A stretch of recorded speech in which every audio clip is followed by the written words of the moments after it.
VSK world ఛానల్కు స్వాగతం. పూర్తి వీడియో వివరణ కోసం ఇప్పుడే మా ఛానల్కు సబ్స్క్రైబ్ చేసుకోండి.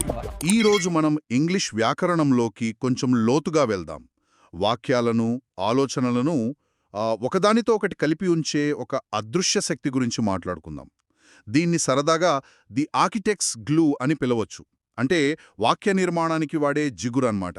మనం కంజంక్షన్స్ గురించి చర్చిస్తున్నాం. సరిగ్గా చెప్పారు. ఆర్కిటెక్ట్ జిగురు. ఆ పోలిక చాలా బావుంది. కంజంక్షన్ అంటే చాలా సింపుల్. రెండు పదాలను లేదా వాక్య భాగాలను అంటే క్లాజెస్ అంటాం కదా, వాటిని లేదా పూర్తి వాక్యాలను కలిపే ఒక పదం. ఇక్కడ మనం గుర్తుంచుకోవాల్సిన ఒక ముఖ్యమైన విషయమేంటంటే, ఇది ఆ పదాల గుణగణాలను ఏమీ మార్చదు. వాటిని క్వాలిఫై గాని మోడిఫై గాని చెయ్యదు. కేవలం ఒక వంతెనలా కలుపుతుంది అంతే.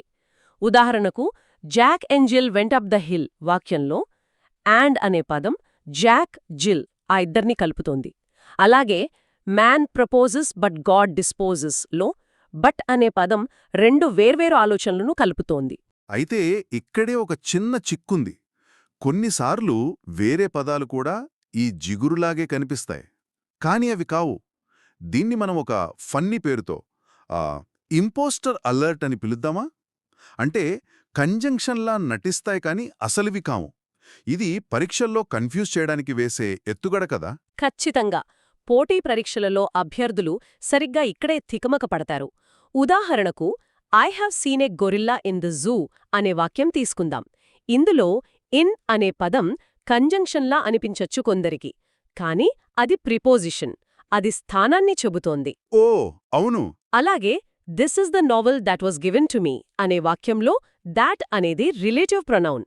ఈ చిన్న చిన్న తేడాలను పట్టుకోగలిగితేనే మంచి మార్కులు వస్తాయి. సరే, ఈ వాక్య నిర్మాణాన్ని ఒక పెద్ద భవనంలా ఊహించుకుంటే, ఈ కంజంక్షన్స్ అనేవి 3 రకాల ముఖ్యమైన స్తంభాలుగా పనిచేస్తాయని మన సోర్సెస్ చెప్తున్నాయి. అవేంటి? అవును, ఈ 3 స్తంభాల మీదే మొత్తం వాక్య నిర్మాణం ఆధారపడి ఉంటుంది. మొదటిది కోఆర్డినేటింగ్ కంజంక్షన్స్. ఇవి రెండు సమానమైన అంటే ఈక్వల్ ర్యాంక్ ఉన్న వాక్యభాగాలను కలుపుతాయి. ఒకే ఎత్తున్న రెండు పిల్లర్స్ను కలపడం లాంటిది అనమాట. అండ్, బట్, ఆర్ లాంటివి. ఇక రెండోవది సబార్డినేటింగ్ కంజంక్షన్స్. ఇవి ఒక ప్రధాన వాక్యభాగానికి దానిమీద ఆధారపడిన మరో వాక్యభాగాన్ని కలుపుతాయి. అంటే ఒకటి మెయిన్, ఇంకొకటి సపోర్టింగ్ లాగా. కరెక్ట్. ఒక పెద్ద పిల్లర్కు ఒక చిన్న ఆధారాన్ని జతచేయడం లాంటిది. ఉదాహరణకు బికాజ్, ఇఫ్, వెన్. ఇక మూడోవది కోరిలేటివ్ కంజంక్షన్స్. ఇవి ఎప్పుడు జంటగా వస్తాయి. వీటిని విడదీయలేం. జంటలుగా. అవును, either are, not only but also లాంటివి. ఓకే, ముందుగా ఆ సమాన స్థాయి పిల్లర్స్ని కలిపే జిగురు గురించి మాట్లాడుకుందాం. Coordinating conjunctions. ఇవి చేసే పనులను బట్టి వీటిలో కొన్ని రకాలున్నాయి కదా. ఉన్నాయి. ప్రధానంగా 4 రకాలుగా విభజించవచ్చు. మొదటిది కేవలం కలపడం. దీన్ని క్యూమ్యులేటివ్ అంటారు. అంటే రెండు ఆలోచనలను పక్కపక్కన చేర్చడం. ఉదాహరణకు, జాక్ అండ్ జిల్ వెంట్ అప్ ద హిల్. ఇందులో ఇద్దరినీ కలిపి చెబుతున్నాం. ఇంకొకటి, she was both clever and pretty. ఇక్కడ ఆమె తెలివైనది, అందమైనది అని రెండు లక్షణాలను జతచేస్తున్నాం. అంటే ఇది కేవలం అదనపు సమాచారాన్ని జోడించడం లాంటిది, సింపుల్గా యాడ్ చేయడం. మరి రెండో రకం దీనికి పూర్తిగా వ్యతిరేకమా? అంటే రెండు ఆలోచనల మధ్య ఘర్షణను చూపించడం లాంటిదా? సరిగ్గా పట్టుకున్నారు. రెండోది అదే, వ్యతిరేకతను చూపించడం.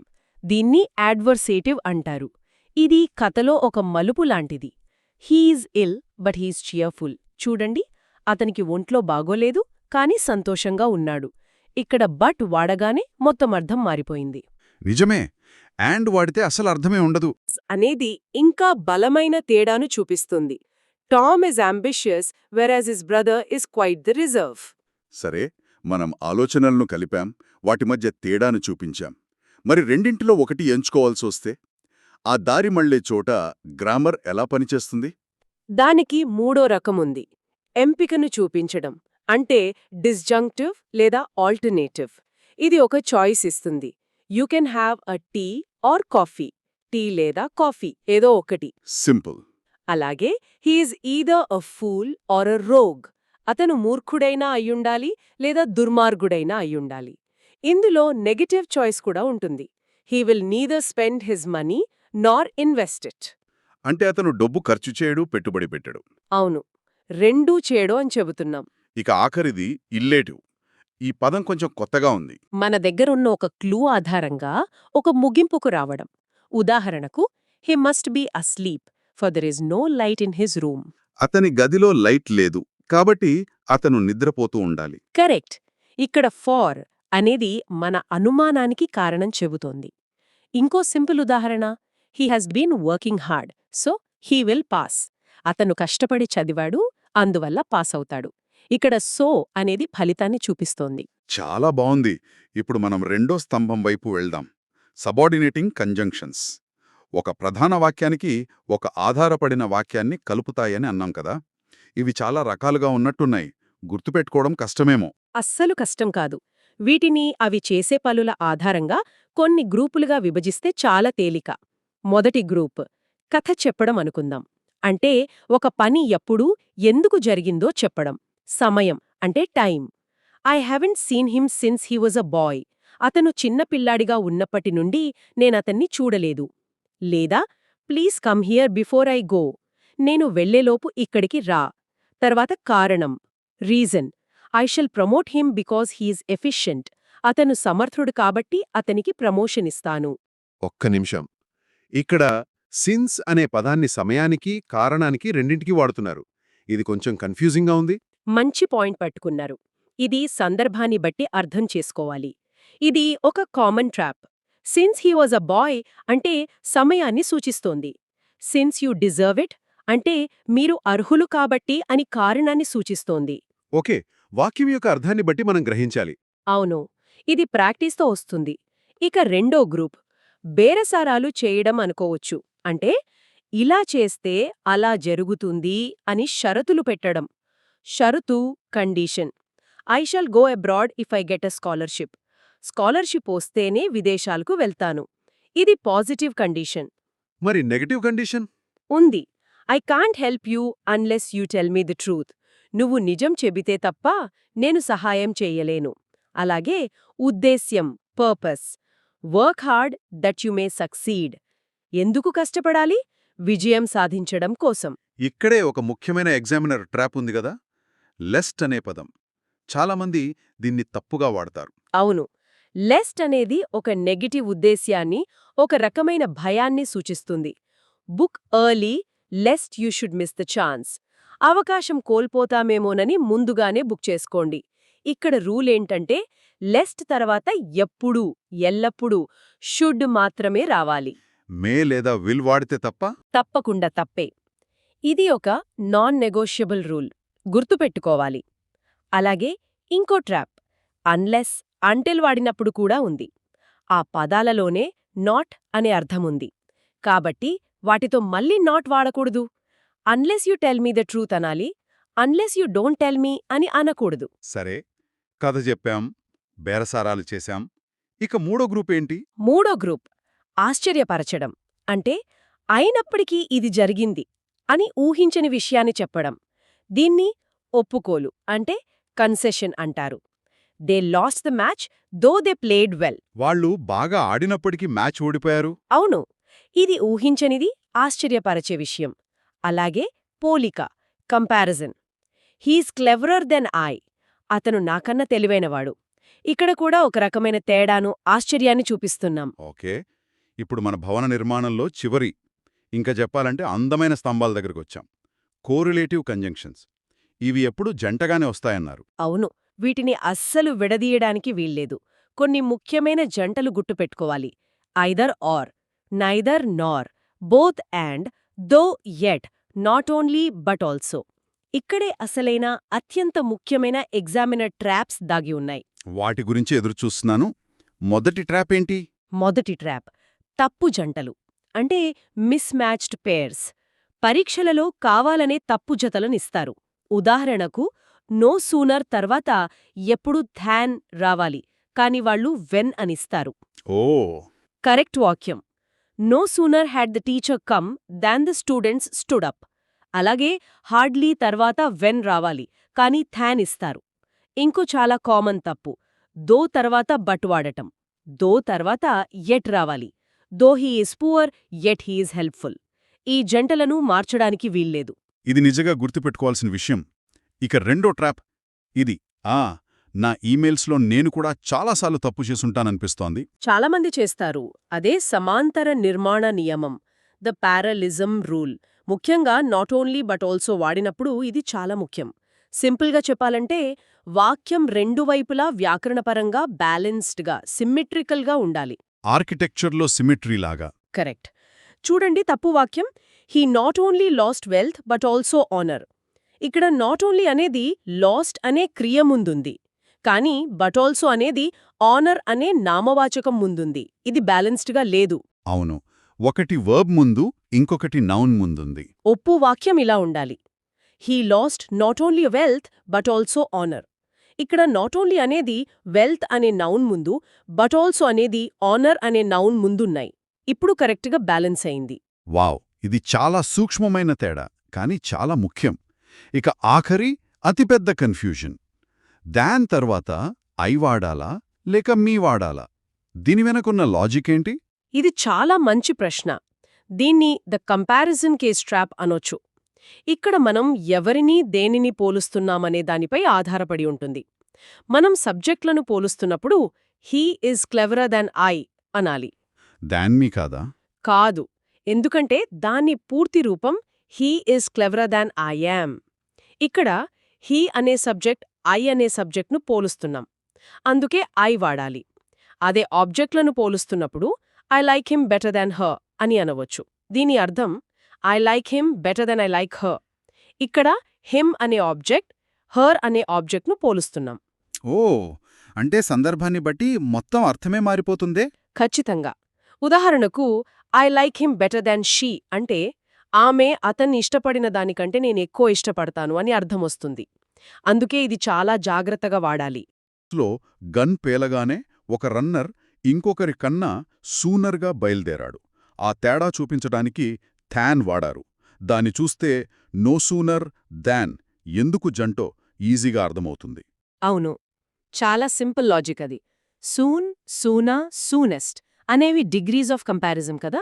సూనర్ అనేది ఒక కంపారిటివ్ ఫార్మ్. మనం బెటర్ దాన్, ఫాస్టర్ దాన్ అన్నట్టే సూనర్తో కూడా ఎప్పుడు థాన్ వస్తుంది. అందుకే no sooner had the teacher come than the student stood up అనేది సరైన వాక్యం. చాలామంది పొరపాటున వెన్ వాడతారు, అదే మొదటి ట్రాప్. ఓకే, మరి హార్డ్లీ వాడినప్పుడు కూడా ఇదే లాజిక్ ఉంటుందా, లేకపోతే దాన్ని మనం విడిగా గుర్తుపెట్టుకోవాలా? అది రెండో ట్రాప్. హార్డ్లీకి ఈ కంపారిటివ్ లాజిక్ వర్తించదు.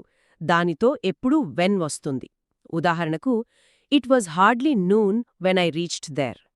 అలాగే ఇంకో జంట ఉంది, దోతో బట్ వాడకూడదు, దానితో ఎట్ వాడాలి. ఈ దో ఎట్ నియమం గురించి నాకో విషయం గుర్తొస్తోంది. కాలేజ్లో ఒక వ్యాసంలో though he was rich but he was unhappy అని రాశాను. మా ప్రొఫెసర్ ఆ బట్ చుట్టూ పెద్ద సున్నా చుట్టి పిక్ 1 అని రాశారు. అప్పణ్నించి బాగా గుర్తుండిపోయింది. మంచి ఉదాహరణ. సరే, మొదటి ట్రాప్ జంట పదాలు. ఇక రెండో ట్రాప్ ఏంటంటే వాక్యం మధ్యలో ఒక పదాన్ని పెట్టి దాని తర్వాత ఏమొస్తుందో మనల్ని అడుగుతారు. లెస్ట్ అనేది అలాంటి ఒక పర్ఫెక్ట్ ట్రాప్. కానీ ఈ లెస్ట్ షుడ్ వాడకం చాలా ఫార్మల్గా అనిపిస్తోంది. ఈ రోజుల్లో మాట్లాడే భాషలో దీన్ని ఎవరైనా వాడుతున్నారా? మంచి ప్రశ్న. సాధారణంగా మాట్లాడేటప్పుడు ఇది చాలా అరుదు. కానీ ఫార్మల్ రైటింగ్, ముఖ్యంగా పరీక్షల్లో దీనికి చాలా ప్రాముఖ్యత ఉంది. అందుకే ఇదొక క్లాసిక్ ట్రాప్. లెస్ట్ తర్వాత ఎల్లప్పుడూ షుడ్ మాత్రమే రావాలి. మే లేదా విల్ లాంటివి వాడకూడదు. అంటే book early lest you should miss the chance. Chance miss అవ్వకూడదు అనుకుంటే తొందరగా బుక్ చేసుకో అని దాని అర్థం. అలాగే అన్లెస్ మరియు అంటిల్. ఇక్కడ డబుల్ నెగటివ్ సమస్య ఉంది. కాని వింటున్నప్పుడు అన్లెస్ యూ డోంట్ టెల్ మీ అంటే నువ్వు చెప్పకపోతే అని చాలా క్లియర్గా అనిపిస్తుంది కదా.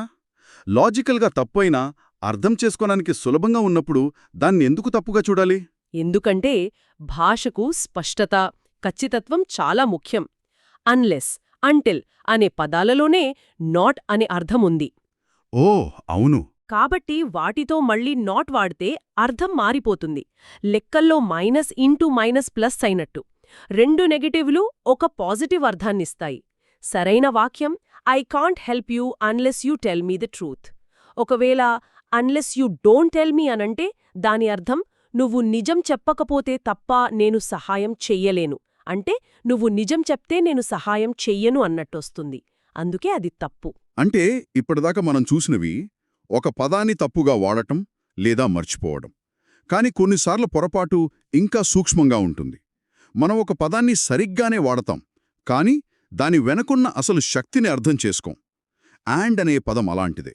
మన సోర్సెస్లో ఉన్న ఈ చివరి పాయింట్ నన్ను నిజంగా ఆశ్చర్యపరిచింది. ఒక చిన్న అండ్ పదంలో ఇంత ఫిలసాఫికల్ డెప్త్ ఉంటుందని నేనస్సలు ఊహించలేదు. ఇది గ్రామర్ కన్నా ఒక లాజిక్ పజిల్లా ఉంది. నిజమే. ఇక్కడ అండ్ అనే పదం కేవలం రెండు వస్తువులను కలపడం లేదు. అది వారిద్దరి మధ్య ఉన్న ఒక బంధం అనే కొత్త కాన్సెప్ట్ను సృష్టిస్తోంది. ఉదాహరణకు Ram and Lakshman are brothers. దీన్ని మనం రామ్ ఇజ్ ఎ బ్రదర్ మరియు లక్ష్మణ్ ఇజ్ ఎ బ్రదర్ అని విడదీయలేము. విడదీయలేం. ఎందుకంటే ఆ వాక్యం వారిద్దరి మధ్య ఉన్న సంబంధం గురించి చెబుతోంది, విడివిడిగా వారి గురించి కాదు. అలాగే 2 and 2 make 4 అనే ఉదాహరణ కూడా ఉంది. ఖచ్చితంగా. కొన్నిసార్లు అండ్ అనేది టీలో కలిపిన చక్కెర లాంటిది. ఒకసారి కలిశాక రెండింటినీ వేరు చేయలేం కదా. రెండు కలిసి ఒక కొత్త రుచినిస్తాయి. ఇక్కడ కూడా అంతే. రెండు కలిస్తేనే 4 అవుతుంది. వాటిని విడదీస్తే ఆ అర్థం పోతుంది.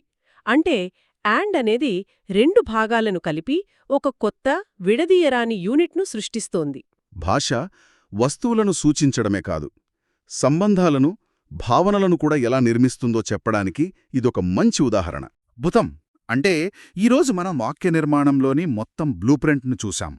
ఫౌండేషన్ ఏంటంటే కంజంక్షన్స్ కేవలం కలుపుతాయి, మార్చవు. బిల్డింగ్ బ్లాక్స్ సమానమైన వాటిని కలిపే కోఆర్డినేట్, ఆధారపడిన వాటిని కలిపే సబార్డినేట్. ఇంటిగ్రిటీ అంటే జంటల్గా వచ్చే కోరిలేటివ్స్లో బ్యాలెన్స్ పాటించడం. చివరగా లెస్ట్, షుడ్ మరియు నో సూనర్ దాన్ వంటి ప్రత్యేక నియమాలపై జాగ్రత్తగా ఉండటం. ఇచ్చే రెండు పదాలను అనవసరంగా వాడతాం. ఉదాహరణకు తో లేదా ఆల్దోతో వాక్యం మొదలైనప్పుడు ఆ వాక్యంలో మళ్ళీ బట్ వాడకూడదు. ఇది నేను చాలాసార్లు విన్నాను. Though they played well but they last the match. ఇది వినడానికి చాలా సహజంగా అనిపిస్తోంది, కానీ ఇది తప్పా? ఎందుకు? మంచి ప్రశ్న. తో అనే పదం ఇప్పటికే ఒక వైరుధ్యాన్ని, అంటే ఒక కాంట్రాస్ట్ను పరిచయం చేస్తోంది. వారు బాగా ఆడినప్పటికీ అన్నప్పుడే. అవును, అప్పుడే వినేవారి మెదడు దానికి వ్యతిరేకమైన ఫలితం కోసం ఎదురుచూస్తోంది. మళ్లీ బట్ వాడటం వల్ల మన మెదడు ఒకే సంకేతాన్ని రెండుసార్లు ప్రాసెస్ చేయాల్సొస్తుంది. ఓహో, అది వాక్యం యొక్క ఫ్లోను దెబ్బతీస్తోందన్నమాట. సరిగ్గా అదే. అంటే దాన్ని సింపుల్గా though they played well they last the match అని కామాతో వేరు చేస్తే సరిపోతుంది. సరిగ్గా చెప్పారు. లేదా ఇంకాస్త ఫార్మల్గా ఉండాలంటే ఎట్ వాడచ్చు. Though they played well at they last the match. ఇదే తర్కం యాజ్, సెన్స్, బికాజ్ లాంటి పదాలకు కూడా వర్తిస్తుంది. ఇవంటి కారణాన్ని సూచిస్తాయి కదా. అవును. కాబట్టి అదే వాక్యంలో ఫలితాన్ని సూచించడానికి మళ్లీ సో లేదా దేర్ఫోర్ వాడకూడదు. ఉదాహరణకు as he is rich so he spends lavishly. ఇక్కడ యాజ్ కారణాన్ని చెప్తోంది, సో ఫలితాన్ని చెప్తోంది. రెండూ అనవసరం. ఖచ్చితంగా. As he is rich he spends lavishly అంటే చాలు. అనవసరమైన పదాలను తొలగించడం వల్ల వాక్యానికి స్పష్టత పెరుగుతుంది. అలాగే as soon as I reach there then I will call you. ఇది కూడా తప్పేనా? తప్పే. యాజ్ సూన్ యాజ్ లోనే వెంటనే అనే అర్థం ఉంది. మళ్ళీ దెన్ అవసరం లేదు. ఓకే, పదాల విషయంలో జాగ్రత్తగా ఉండాలి.